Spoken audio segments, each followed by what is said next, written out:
All right, let's move on with the next panel. My name is Charles Dougherty. I'm the Executive Director of the West Virginia Humanities Council, and it's a real special pleasure to be here, including with this panel, on a topic that has been a special interest to me for many years.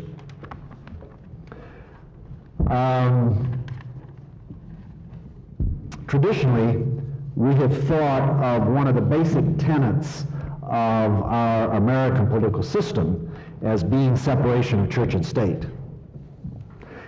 Really, in reality, that separation is just relative. And as long as religion is an important element in the lives of a significant number of people in a body politic, and I think that's probably going to be indefinitely, religion and politics will not be totally separate. And so the issue is not whether you keep them totally separate, the issue is how do they intersect? What is the relation between the two? One of the touchstones of this whole question in our political system is the First Amendment, the clause in the First Amendment, the Constitution, that says that Congress shall make no laws respecting an establishment of religion or abridging the free exercise thereof. Obviously, that clause was the result of a lot of discussion, a lot of debate, a lot of wrangling, and it has also produced a volume of interpretation. You've heard already here a lot about the issue of religion in the West Virginia primary. We're here to explore this milestone, although probably a minor one, in the history of the relation between politics and religion in the United States. And I think one of the issues was whether the political system had become non-sectarian enough to include Catholics as full-fledged partners in the national body politic, and therefore whether a Catholic could be elected president. Obviously, this wasn't the only issue, as we've heard before, and there's some question as to whether it really was the major issue in West Virginia. Before I came to the state, which was 20-some years ago, almost about 25 years ago, 24 years ago, in the early 1960s, I worked with a group of people that were Hubert Humphrey associates. They had come to D.C. I was living in D.C. at that time, going to, working on advanced degree. And these are people that had worked with Humphrey, including in the campaign here in West Virginia. And it was interesting, I'll never forget their perspective on this whole question of religion in the West Virginia primary. It's certainly different from the perspective that we heard earlier, the very first perspective was Donahue. Because this, and remember, this is early 60s, this was just a few years after the primary itself. And they were downright, they were still smarting from the campaign, because as told to me by the people that involved there, they felt that Kennedy had taken unfair advantage of the situation in West Virginia. Remember, this is their perspective. They felt that Kennedy had the money to conduct polls and travel around by airplane, while Humphrey's smaller war chest restricted him in the polling that he could run, and he had to travel by bus. And I had this image, and this was before I'd come to West Virginia, and I really didn't know much about the state. I had this image of poor Hubert Humphrey in the back of a bus traveling over mountains day after day, night after night. They felt that they had been set up because, according to them, Kennedy's polls had told him ahead of time that the religious issue was not as significant in West Virginia as the national media was making it out to be. that not necessarily that Kennedy was a shoo-in, but that it wasn't going to be primarily decided on the basis of religion. And therefore, while they functioned what they understood in the dark, Kennedy had a clearer picture of the situation. Well, you heard a lot about the whole religious issue. In this particular panel, we're going to explore the question of religion and politics itself. I may be as surprised as you. I haven't discussed with the other panel members exactly what they're going to say. I'm eager to hear it. But I also hope that all of us will be involved in the conversation. And after some relatively brief initial comments, 5 to 7 minutes apiece, I hope we'll have some time for some questions. There'll be a mic over on the left if you would like to go to the mic and ask a question or make a comment. So, for the panel itself, let me present then the panelists. And as I have, thank you, as I have kidded with the panel, we have a Catholic, a Protestant, and an Episcopalian for 3 different perspectives on the religious question in politics. For the Protestant view, if we keep that perspective, and I'm sure we'll probably be surprised at if we define it that narrowly or that precisely, Dr. Edwin Welch, who is president of the University of Charleston, and he is an ordained Methodist minister, maybe even coincidentally. Maybe more important for this particular panel, he worked in the White House from 1961 to 1971, and therefore was there at the time of Jack Kennedy, has studied religion and politics, and has done his PhD on the issue of social ethics, on an aspect of social ethics. The second panelist is Father Charles McAllister, the Vicar General of the Diocese of Wheeling-Charleston, was born in Elkins, grew up in Elkins, volunteered in the primary, and has been interested in politics as well as the relation between religion and politics. We kind of shared some things because I grew up in a Catholic country as a very small minority Protestant. He grew up in a Protestant area as a small minority Catholic, so we kind of felt a bond there.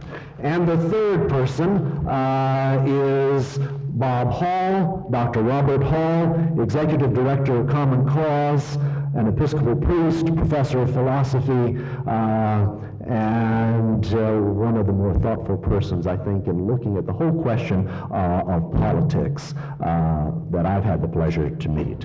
So we will proceed in that order. Ed? I was a high school student in Maryland during the West Virginia primary, so I'm not going to bring you very much primary data about that experience. As the son of a very Protestant Methodist minister, very Protestant Methodist minister, I was probably rooting for Hubert Humphrey to win that election. I had learned at an early age how to tiptoe past Roman Catholic churches. They were cold and big and dark and had statues all over the place. I'm not sure if the tiptoeing was for fear of raising the saints or some other purpose, but I learned to have that kind of awe, respect, and fear of those places. I've been intrigued with the relationship between religion and politics and involved in it for many years. It would be my contention that the West Virginia primary did not have to be about the issue of religion. You look at the 1928 election, which many people said Al Smith lost because of his religion, because he was Catholic. You've heard Ken Kurtz refer to that earlier today. Even though there are some people who say that religion was the key factor in that election, there certainly were a lot of other factors that could have been key in that election as well. As Perry Miller says, Smith was a Catholic. He was also a wet. He was a city slicker, a Tammanyite, and a recent immigrant. Some would argue 5 good reasons why he lost that election and not just one. But issues in elections are probably whatever they are perceived to be. If something is perceived to be an issue, so it is. So religion was perceived to be an issue, and John F. Kennedy decided to take on that issue. During the West Virginia primary, he said in one of his speeches, it was a speech that was actually given in Washington to Newspaper Association, but it was during the primary. In West Virginia, it's the same story as in Wisconsin. As reported in yesterday's Washington Post, the great bulk of West Virginians paid very little attention to my religion until they read it repeatedly in the nation's press that this was the decisive issue in West Virginia. There are many serious problems in that state, problems big enough to dominate any campaign, but religion is not one of them. Well, it was part of Kennedy's tactic in that primary to say that religion wasn't an issue and at the same time to address it. Well, this was a theme that he later repeated in that famous presentation before the Houston Ministerial Association, that there were lots of problems in campaign issues in West Virginia, and religion was not one of them. But again, it was perceived to be, and so he took it on. In that same Houston speech, Kennedy said, "I believe in a president whose religious views are his own private affair."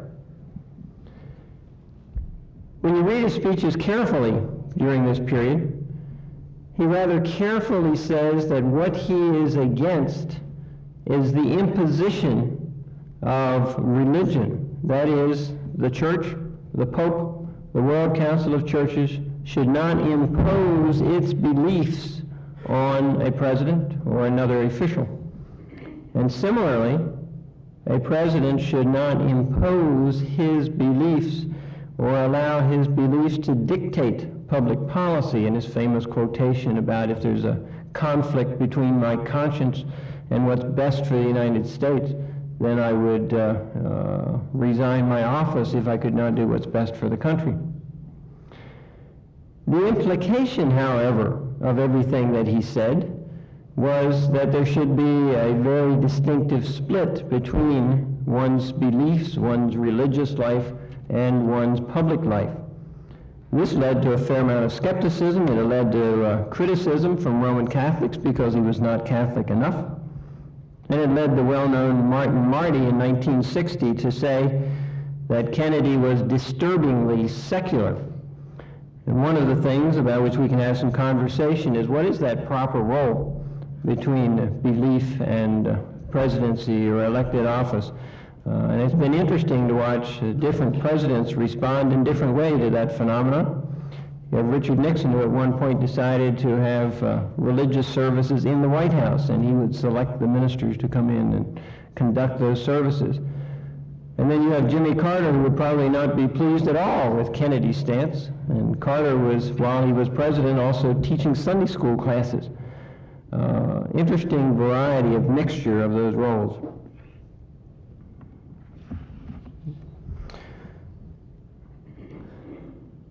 It is concluded, perhaps fairly, that to the extent that there was a religious issue, that the Kennedy election in 1960 decided for us that pluralism is the key characteristic of religious life in the United States and of political life in the United States. I watched some of those things and paid some attention to them. It is with some humility that celebration today, and I think it's appropriate that we call it the celebration of a primary that made a president. I have learned a lot just from being back in Charleston for a short period of time. I'm a graduate of the University of Charleston, and am very proud of my Charleston background and spending 4 years here. But I ran into former Governor Smith, who told me that the autographed picture that he gave me in 1965 is now worth $6.50, $3.50 less than a picture of FDR. And so I'm going to keep the picture, Governor, if you're still out there. When I was asked to participate in this symposium, Dr. Rupp indicated that I should spend a few minutes, and I guess that's true for all of us on the panel, talking about the role of religion in the 1960 primary.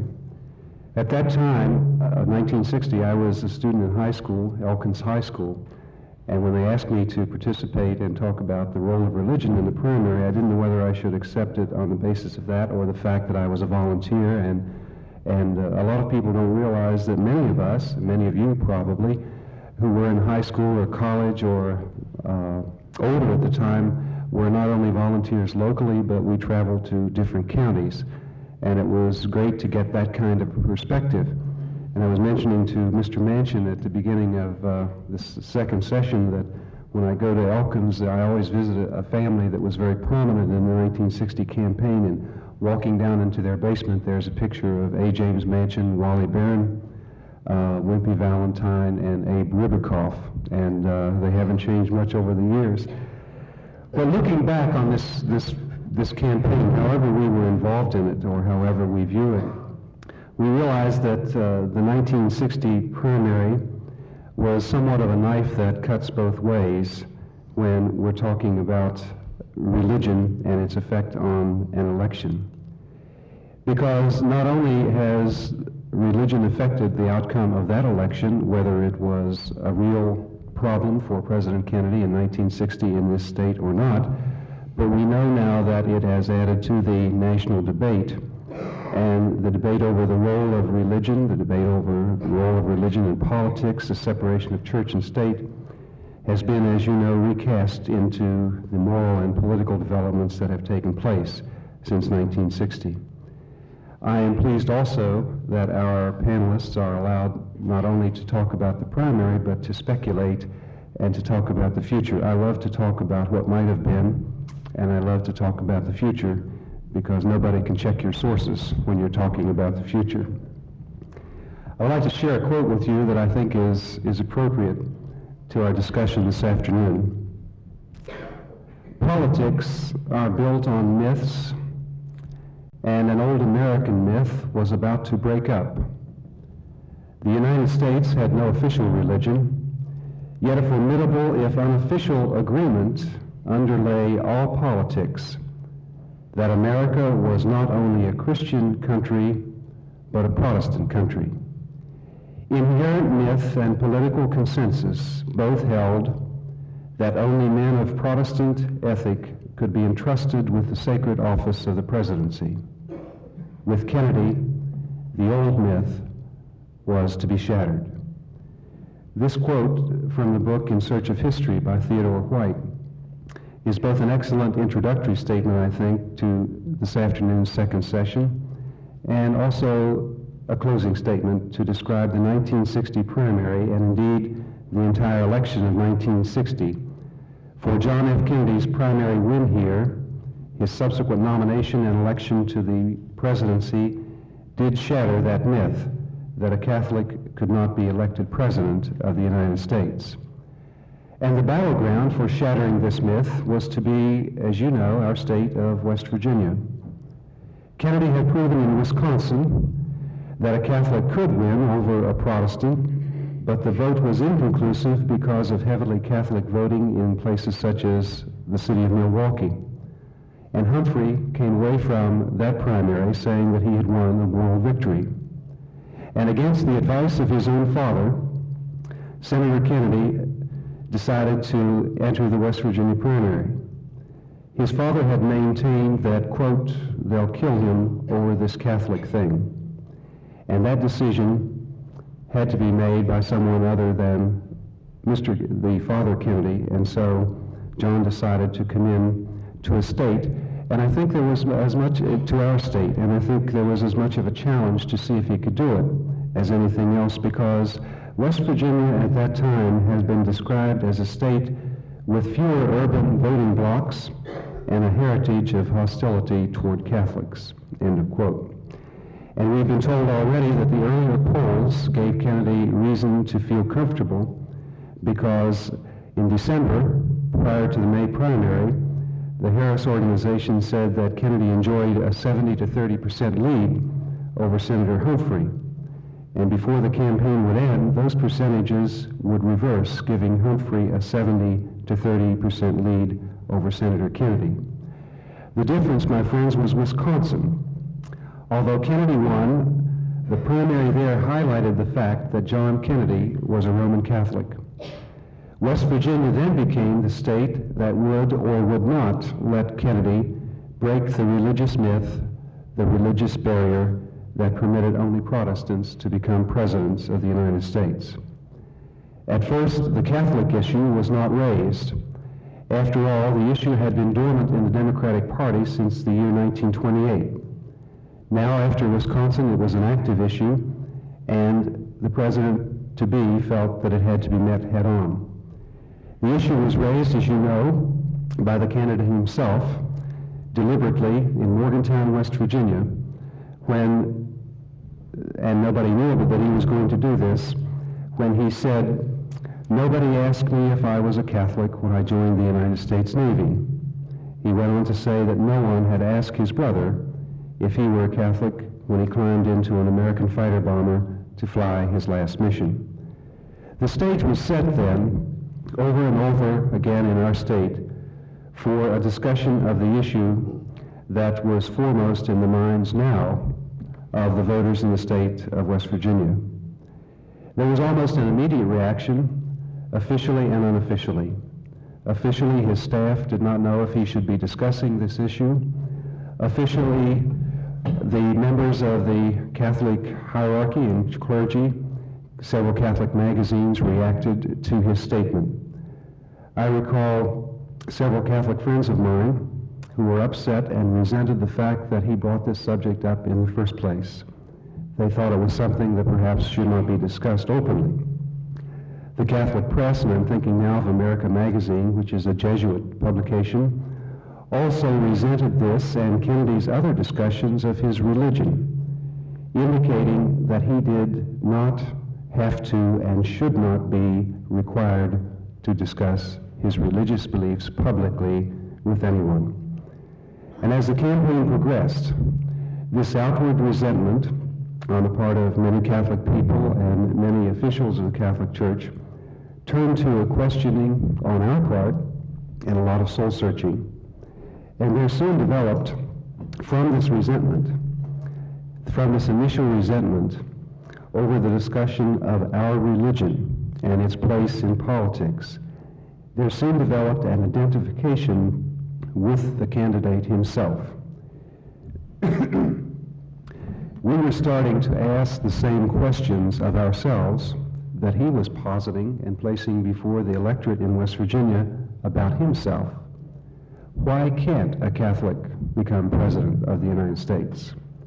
Why should my religion prevent me from the privileges of citizenship? After all, our children have served our country. After all, we have contributed to the well-being of America. After all, we are citizens.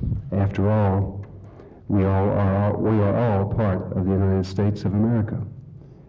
And Catholics started to be united as never before for a particular candidate. And I think if you will check the voting statistics and the polls and everything else, you will find that Catholics were united for Kennedy in West Virginia and throughout the United States later on for two reasons. One, because he was Catholic, and secondly, and I'm not so sure this is not just as important, because most Catholics are Democrats. And I think that the president needed to raise the religious issue in West Virginia so that it could be taken beyond the borders of our state and be made into a national issue, an issue that would be aired not only here, but in Houston before the Ministerial Association and on TV over and over again, because after all, at that time in the United States of America, over 40 million Americans called themselves Roman Catholics. And finally, one of the results of that election was that Catholics came officially into the mainstream of American life. We had been edging towards this. We were an immigrant church. We were considered to be foreign for many reasons. One of the reasons being that the head of the Catholic Church has his residence in the city of Rome. Another reason being that our official language, both the liturgical language of our church and our church services at the time, and the official language of the church in 1990, the Catholic Church, is that of Latin, although we don't use it in our practice anymore. All of this set us apart and helped to create this notion that we were somehow foreign, and that we were somehow subject to a foreign power, and that we were somehow second-class citizens.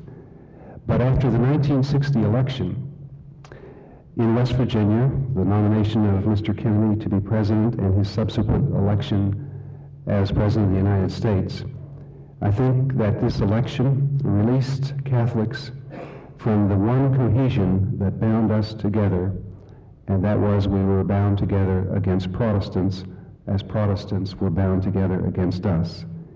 Catholics were now free in 1960 to dissolve themselves into constituent groups which we now refer to as ethnics.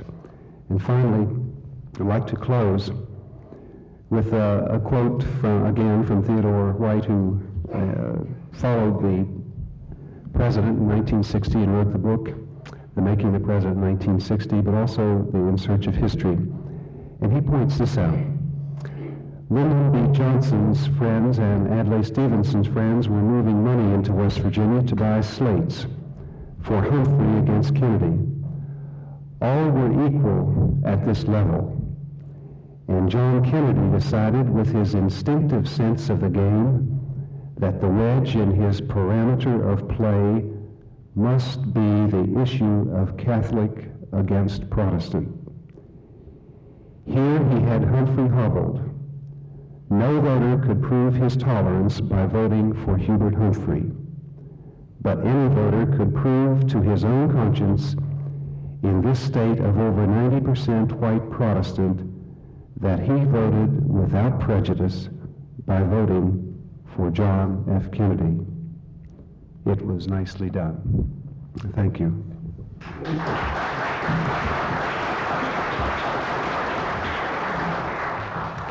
Thank you.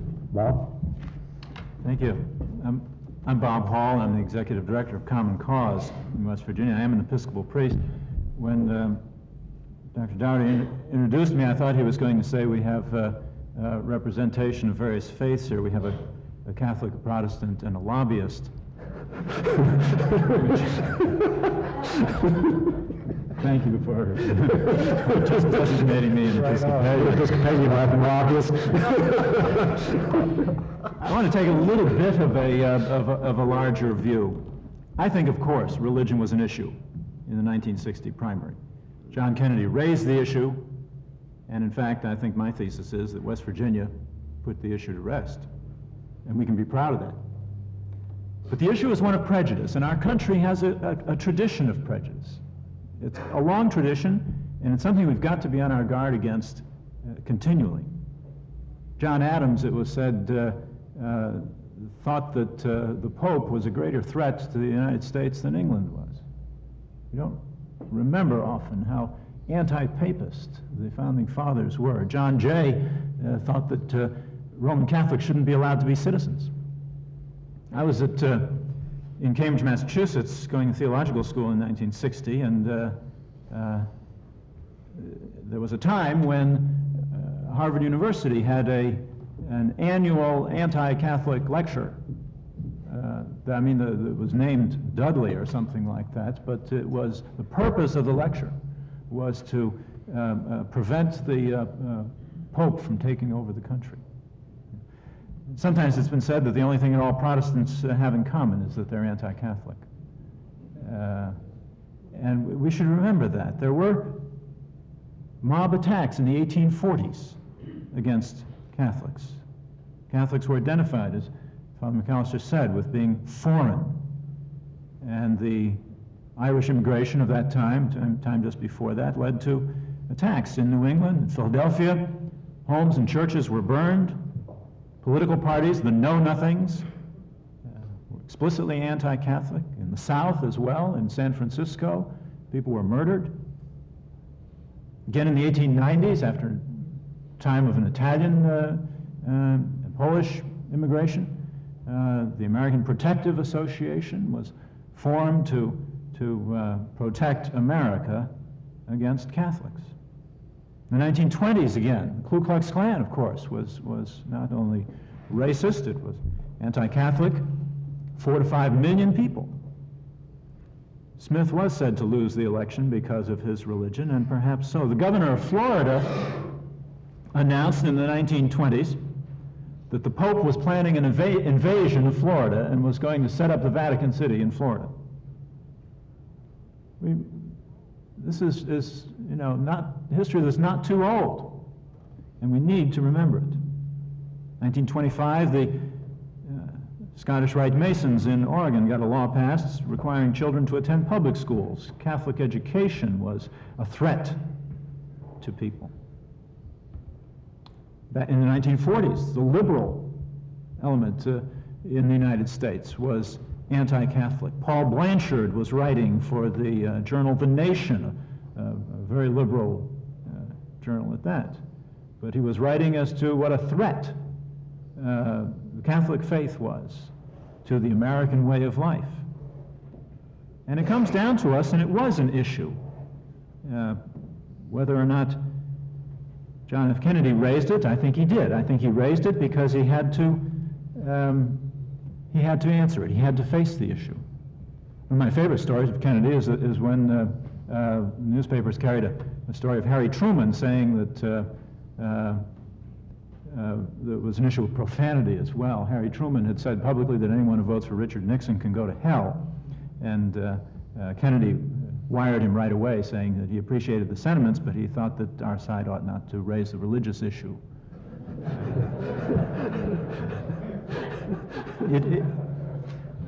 It was an issue, and I think why we should be celebrating today is not so much that John F. Kennedy raised the issue, but that West Virginia, I think, put it to rest. That is, he raised the issue here, and West Virginia, in effect, took the issue out of the race, and I hope and think out of presidential politics in the future. But the problem is prejudice, and I think we need to continually be on guard against that. We face same questions now if a black person can be elected president. We face anti-Semitism. We've had it in West Virginia, we've had it recently in West Virginia. Ku Klux Klan organizing in different places. These issues are real, and we need to, I think, continually be on guard against the ugly monster of racial and religious prejudice that can infect our society. It's not to say now that we don't have issues of church and state. We have definite issues of church and state. Public support for private schools is and will continue to be an issue, probably. Involvement of religious groups and various sides, explicit involvement of religious groups in political campaigns and their tax-exempt statuses is and should continue to be an issue for a while, I should think. The efforts to promote legislation that explicitly embodies the theological beliefs of particular religious people is and can be a legitimate issue. Whether or not one can use peyote in Oregon is an issue. My point is that there's a difference between an issue of church and state, or an issue of a person's religious beliefs and the state, and prejudice. It becomes prejudice when we attach issues to groups of people and exert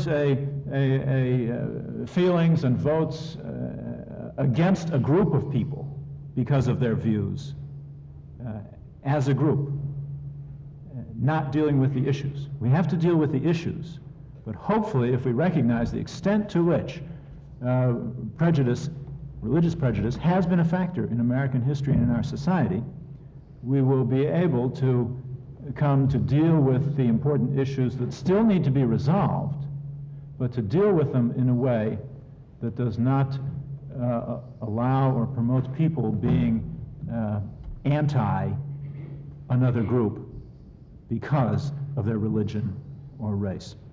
So I think it's the case that John F. Kennedy raised the issue in West Virginia, and I am proud to be a West Virginia.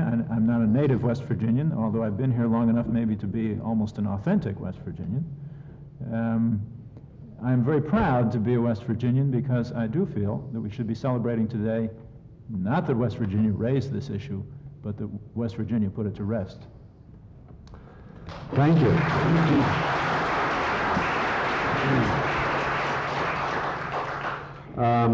It's about 3:30, but I think we started at least 10 minutes late, so maybe we have, Rob, can we use about another 5 or 10 minutes for a question or two? Been very patient. Let's give them a chance to ask the questions. Please come up here with the mic. Right. I made just a note or two, kind of pluralism and the kind of affirmation of pluralism that Ed talked about, Catholics free to divide now that the issue is somewhat settled, and prejudice as a continuing question are three things that came through to me. I wonder if some of you have either a question or comment. I'm going to ask any of you, was Martin Marty right? That is, I think probably Kennedy was very religious, and I don't know whether it's a civil religion or whatever you call it, but I think Kennedy utilized Old and New Testament imagery and language, and I think he was religious in what he did, but I'll leave that for any of you. Would I have a brief comment. I think he was religious, but I think he had to. Martin Marty was right in the sense that he certainly appeared secular, and I think that was part of what he was doing. He had to appear secular. It's all right for George Bush now to refer to the Holy Father. If John Kennedy had used that sort of language, it might have had far different sort of connotations to people. Would you like to address it? Finally, it depends on what your definitions are, I think. If you talk about in some more narrow way of having one's religious beliefs influence one's political behavior in a narrow sense or specific sense, it's hard to make that case. In the general election, for those of you who don't know, or those of you like me who don't remember it specifically, Richard Nixon had most of the Roman Catholic positions.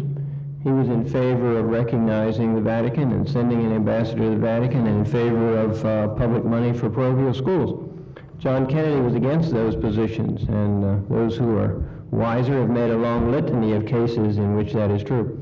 In the more general sense, it seems clear from, although there is split testimony as to how personally devout he was.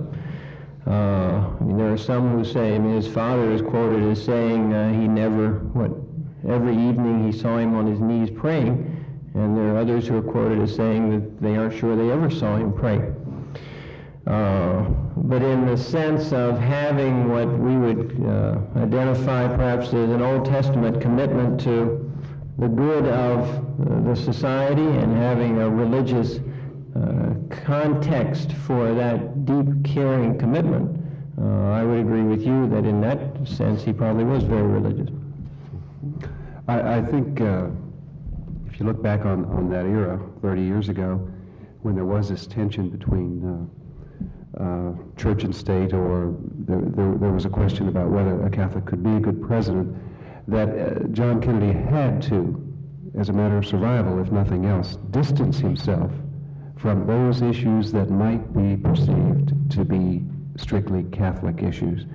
And on the question of the separation of church and state, over and over again, he mentioned in news conferences and in speeches that he would form his own opinion in areas such as aid to parochial schools, taxation of churches and religious institutions, and things of that nature. So he had to, I think he had to do that. But I was always impressed also by the fact that this man was a learned man, a scholar, and a man who loved to read. And it was, he did use a lot of images from Scripture, both Old and New Testament. And in fact, if you read the speech that he was not allowed because of his assassination to deliver, the last speech of his life, he started off with a quotation from the Old Testament. So I think he did try to maintain a balance in his life between those issues that were considered to be strictly Catholic and his own personal conscience and how he followed his religious principles himself. Thank you. Any other questions? Yeah, my name is David McMahon. I'm a legal aid lawyer, and I have had friends who have come to be lawyers either with VISTA or as for legal aid who were Jewish, and they came particularly to the rural areas. And what they found was that when people found out they were Jewish, they kind of knew from their culture that they were supposed to be anti-Semitic, but they hadn't had much practice at it. And, and in fact, there were much more practice of being prejudiced against the people from the next county than they were, against I know that there were Jewish people and certainly Catholic people in the urban areas. I grew up in Wheeling, which has a large Catholic population. But I was curious, to what extent did the Catholic population at that time, was it scattered through West Virginia? And to what extent was there really any kind of developed Catholic prejudice that we know about, particularly in the rural areas? That's all. Mm-hmm. What was the first part of your question? What was the distribution of the Catholic population in the state? Oh, the distribution. It has remained rather constant in terms of distribution, the Catholic population, and that is the northern part of the state, particularly what we call the northern panhandle, and those maybe 5, 6, 7 counties in the north contain fully half of the Catholic population in the state of West Virginia. And then the further south you go, the fewer Catholics you find, and there are many who tell you they like that quite well. Some of my friends joke about that. Maybe it's prejudice in disguise, I don't know. But that was the distribution then, and it's basically still the distribution now. What you find is that Catholics, because of their immigrant status a few years ago, would tend to cluster. And so after you get out of the northern panhandle, you go south to Clarksburg and Fairmont, and you have a rather substantial Catholic population in that area. And then all the way south, you don't have hardly any Catholics until you get down into the Charleston area. And so they often settled, our people often settled into areas of the state of West Virginia which would tend to match the geographic area of the country from which they were immigrating.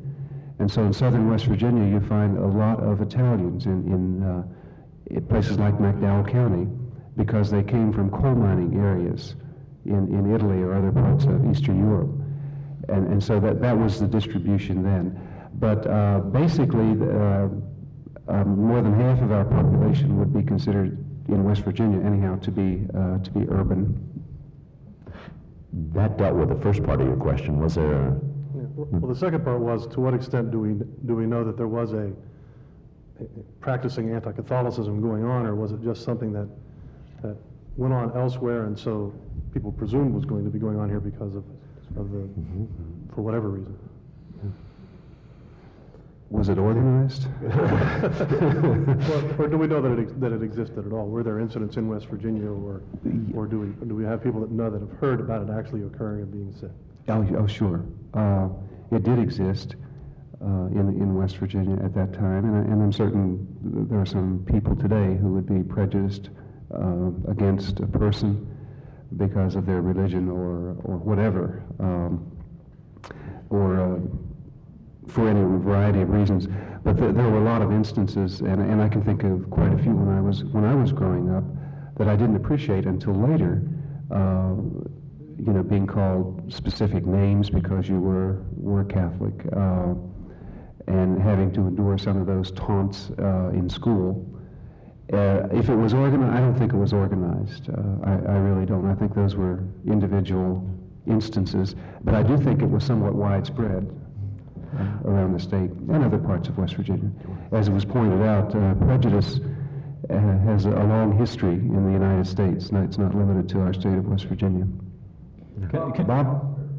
In your comment, you said something about the future, and I guess my question is the future and the role of religion in politics is,